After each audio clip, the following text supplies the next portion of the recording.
নমস্কার বন্ধুরা, আজ আমি তোমাদের জন্য নিয়ে চলে এসেছি নারকেল চিংড়ির একটা দুর্দান্ত রেসিপি।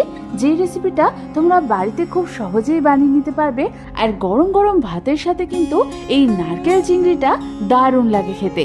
তাহলে চলো আর দেরি না করে এটা বানাতে আমাদের কি কি লাগছে সেটা দেখে নিই। আর আমি সুস্মিতা তোমাদেরকে আমার চ্যানেল ইয়ামিটস বাংলাতে স্বাগত জানাই। এই রেসিপিটার জন্য প্রথমেই আমি এখানে 1 কিলো মতো খোসা ছাড়িয়ে ভালো মতো পরিষ্কার করে নেওয়া বাগদা চিংড়ি নিয়ে নিয়েছি।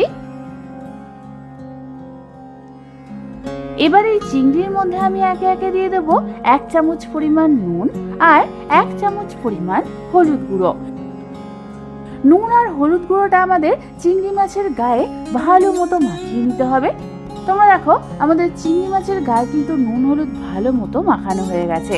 এইবার এটাকে সরিয়ে রেখে অন্যদিকে আমি একটা মিক্সার গ্রাইন্ডার জারের মধ্যে দিয়ে দিলাম 1 চামচ পরিমাণ কালো সর্ষে, 1 চামচ পরিমাণ হলুদ সর্ষে, আর দিয়ে দিলাম 1 চামচ পরিমাণ পোস্ত আর 1/2 চামচ পরিমাণ নুন।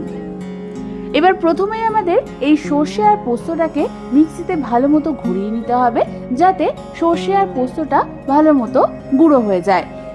ভালো মতো সর্ষে পোস্ত গুঁড়ো হয়ে গেলে আমি এর মধ্যে দিয়ে দেবো 1/2 কাপের থেকে একটু বেশি পরিমাণ জল দেওয়ার পর মিক্সিতে আরো 1 থেকে 2 বার ঘুরিয়ে এটার একটা স্মুথ পেস্ট আমাদের বানিয়ে নিতে হবে। তোমরা দেখো আমাদের পেস্টটা কিন্তু একদম রেডি হয়ে গেছে। এবার এটাকে সরিয়ে রেখে অন্যদিকে আমি গ্যাস জ্বালিয়ে একটা কড়াই বসিয়ে দিলাম আর তার মধ্যে দিয়ে দিলাম প্রায় 3 থেকে 4 টেবিল চামচ পরিমাণ সর্ষের তেল। তেলটা ভালো মতো গরম হলে আমি এর মধ্যে নুন হলুদ মাখানো চিংড়ি মাছগুলোকে দিয়ে দেব। এবার আমাদের এই চিংড়ি মাছগুলোকে মিডিয়াম ফ্লেমে হালকা হাতে নাড়াচাড়া করতে করতে প্রায় 2 থেকে 3 মিনিট ধরে ভালো মতো ভেজে নিতে হবে। তোমরা কিন্তু খুব বেশি সময় ধরে চিংড়ি মাছগুলোকে ভাজবে না, তাহলে চিংড়ি মাছগুলো শক্ত হয়ে যাবে। 2 থেকে 3 মিনিট পর তোমরা দেখো আমাদের চিংড়ি মাছগুলো কিন্তু হালকা করে ভাজা হয়ে গেছে। এবার আমি এগুলোকে একটা অন্য পাত্রে নামিয়ে নেব। তারপর ওই কড়াইয়ের মধ্যেই আমি দিয়ে দেবো আরও 2 টেবিল চামচ পরিমাণ সর্ষের তেল। তেলটা হালকা গরম হলে আমি ওর মধ্যে প্রথমে ফোড়নের জন্য দেব 1 চামচ পরিমাণ কালো জিরে আর 1খানা চেরা কাঁচা লঙ্কা।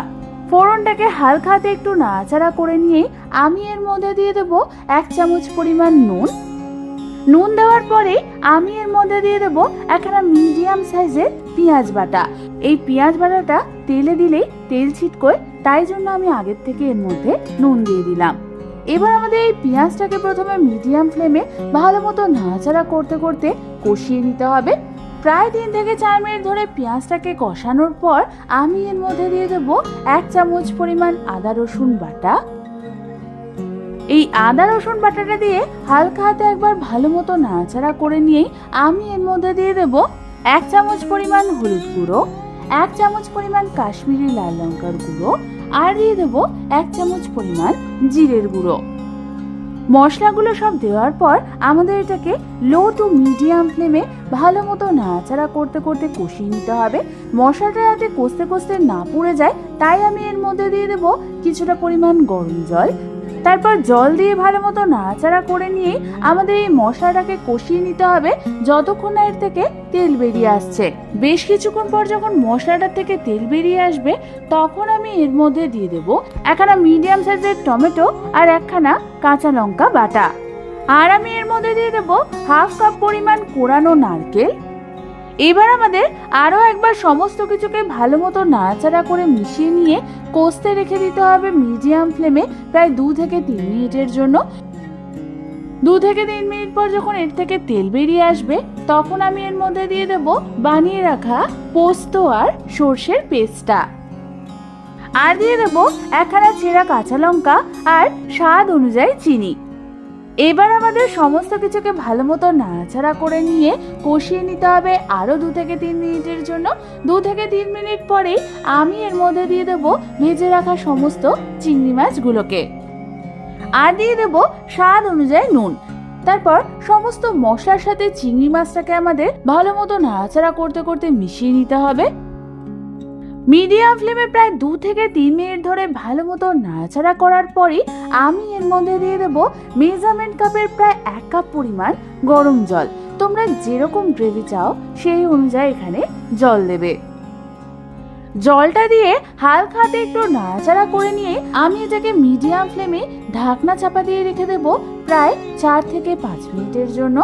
প্রায় 4 থেকে 5 মিনিট পর ঢাকনা খুলে তোমরা দেখো আমাদের গ্রেভি থেকে কিন্তু তেল বেরিয়ে এসেছে আর গ্রেভিটা কিন্তু ঘন হয়ে এসেছে। এই সময় আমাদের হালকা হাতে একবার নাড়াচাড়া করতে হবে। তোমরা যদি এটাকে আরো মাখো মাখো করতে চাও তাহলে এই সময় হাই ফ্লেমে এটাকে আরো বেশ কিছুক্ষণের জন্য কষিয়ে নেবে। ব্যাস, তাহলে কিন্তু তৈরি হয়ে যাবে তোমাদের দারুণ স্বাদের নারকেল চিংড়ির এই রেসিপিটা। এবার শুধু ভাতের সাথে গরম গরম সার্ভ করার অপেক্ষা।